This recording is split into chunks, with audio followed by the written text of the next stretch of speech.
Voici un exercice sur les structures cristallines. Il s'agit de la structure du diamant. C'est une variété du carbone. Voilà l'énoncé abrégé. On donne le rayon de l'atome du carbone, 8×10-11 mètres, la constante d'Avogadro, vous la connaissez, la masse molaire du carbone, 6,12 grammes par mol. Et voici les questions. Rappelez les deux variétés allotropiques du carbone C12. Que signifie variété allotropique? Ce sont deux structures de la même substance, mais qui changent avec la pression et la température. En général, on les nomme alpha-bêta. La variété alpha, la variété bêta. Comme le fer, il y a le fer alpha et le fer bêta. C'est le même fer, seulement lorsqu'on le porte à une température bien déterminée, sa structure change. On dit que l'on a des variétés du fer. La même chose ici. Il y a deux variétés allotropiques. Il y a deux variétés allotropiques du carbone. Il y a le carbone, je rappelle le cours, il y a le carbone graphite, comme les feuillets du carbone, comme le carbone que vous connaissez, que vous utilisez dans le crayon. Il y a le carbone diamant, il est très dur, ils n'ont pas la même structure. Tous les deux, c'est du charbon, mais avec la température, on change. Je passe de l'une à l'autre. Température et pression, deux paramètres très importants. Deuxième question, quelle est la structure cristalline du carbone? Bien sûr, le carbone diamant, ici. Mais si on ne précise pas, il faut mentionner les deux. Troisième question, calculer la coordinance du carbone diamant, ici, le groupement formulaire, c'est-à-dire le nombre d'atomes par maille, ou bien le motif, et le nombre de sites, tétra et octa, toujours dans le carbone diamant. Cet exercice porte sur le carbone diamant. Quatrième question, quelle est la relation entre le rayon et le paramètre A de la maille? C'est très important pour calculer la compacité et la masse volumique. C'est la cinquième question. Calculer la compacité de cette structure cristalline du diamant et la masse volumique. Ça y est, voilà les 5 questions. Je suis toujours dans la cristallographie. Et voici les éléments de réponse. La première question. On va rappeler les deux variétés. Il y a deux variétés du carbone. Il y a le carbone graphite. Ce sont des couches de feuillets hexagonaux, comme l'indique la figure ici. C'est un empilement de plans formés de pavages réguliers, comme les carreaux d'hexagone. Il s'agit d'un pavage régulier d'hexagone, comme l'indique la figure.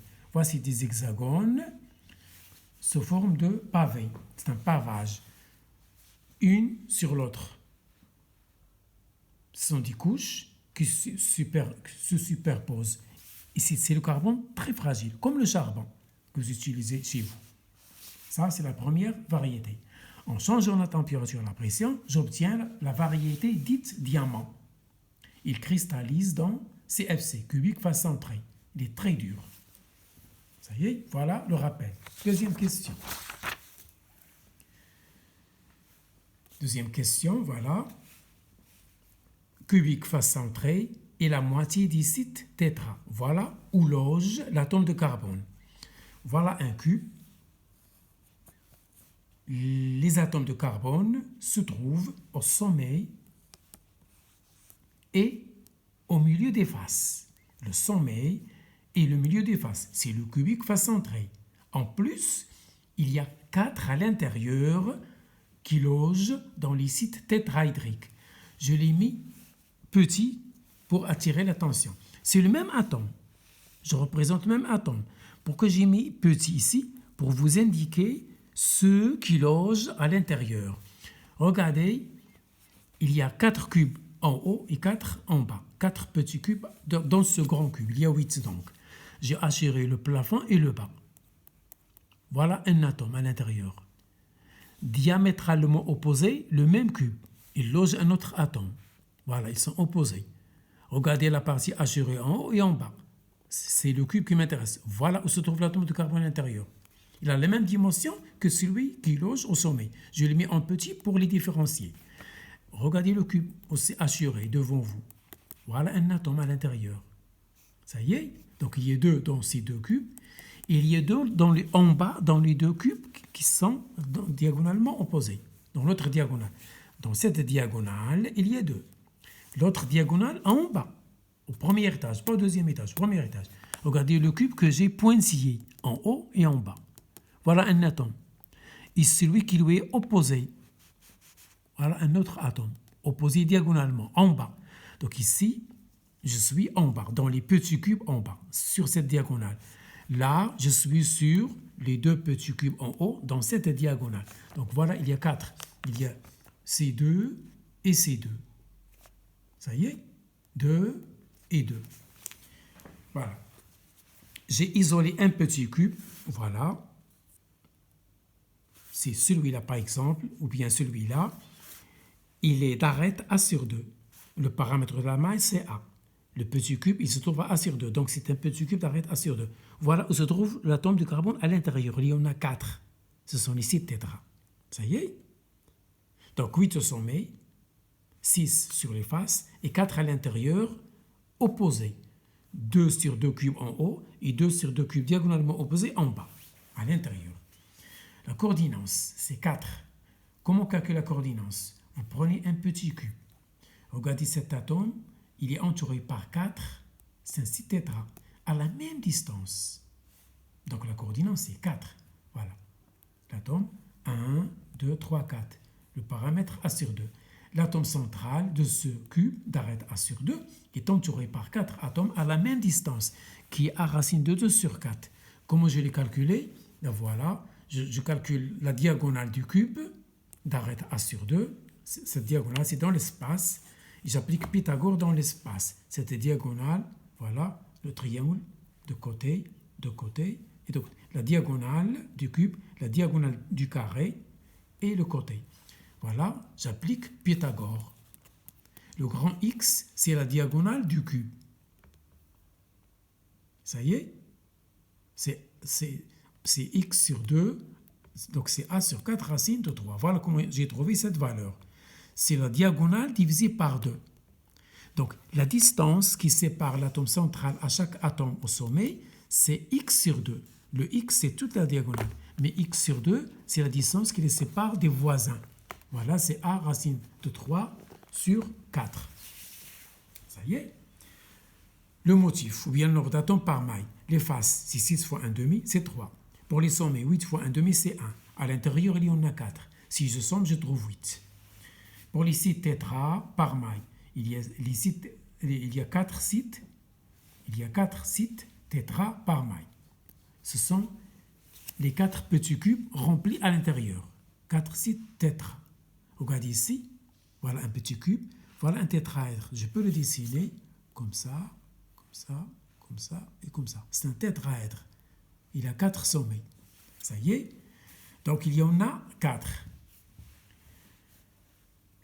Pour les sites octa, il y a un au centre du cube. Toujours le centre du cube est un centre octa. Et les milieux des arêtes, ça c'est le cours. Il y en a 12, mais chacun contribue par un quart. Donc 12 fois 1 quart, c'est 3. Les milieux des arêtes et le milieu du cube sont des sites octa. Donc il y en a 4 par maille. Donc il y a 4 sites octa et 4 sites tétra dans la structure du diamant.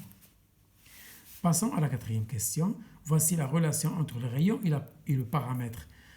Il faut toujours se référer au petit cube, il est très important. Où est-ce qu'il y a la tangence maximale? La tangence est maximale sur cette diagonale que j'ai calculée tout à l'heure, c'est x. Voilà la diagonale, ce sommet et ce sommet. Donc, cet atome et celui qui se trouve au centre et l'autre, ils sont tangents sur cette diagonale. Or, la diagonale grand X que j'ai déterminée tout à l'heure, c'est A racine de 3 sur 4. C'est x sur 2, c'est a racine 3 sur 2. Donc, je me suffis de la moitié, x sur 2. Donc, cet atome est tangent à celui-là. C'est le même atome. Donc, il y a un rayon et un rayon. C'est 2r. Qu'est-ce que c'est que cette distance? C'est x sur 2. C'est-à-dire c'est ça. C'est a racine 3 sur 4. Le x, c'est tout ça. Ce qui m'intéresse moi, c'est seulement où il y a tangence. C'est cette partie. Donc, ce rayon plus ce rayon, c'est cette distance. Ça, c'est le modèle éclaté. Le modèle compact, ils sont tangents. Et voilà comment je dirais, cette relation, elle est très importante. Elle va nous servir dans la suite. La cinquième et la dernière question, c'est la plus importante. On va utiliser tous les résultats trouvés ci-dessus. Il s'agit de calculer la compacité. La compacité de la structure diamant.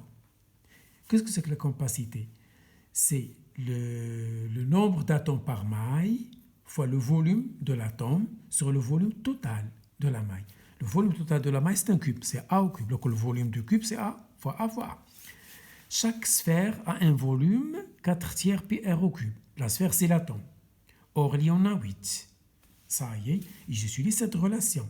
Je dois me débarrasser de R ou bien de A.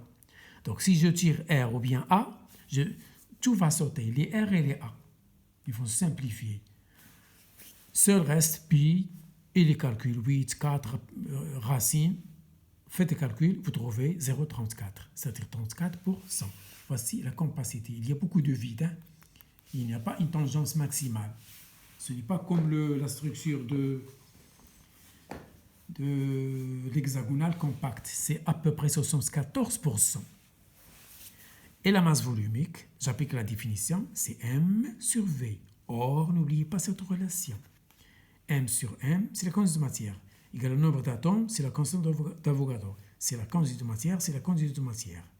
N'oubliez pas cette relation. Ça y est, vous tirez M et vous la remplacez ici. Vous trouvez cette relation. Vous avez le A, la constante d'Avogadro, la masse, 12, 8, etc. Faites les calculs et vous trouvez 3,2 kg par mètre cube. Ça veut dire que si vous avez 1 mètre cube du carbone diamant, vous le posez sur une balance, ça va donner 3,2 kg. Voilà pour cette vidéo.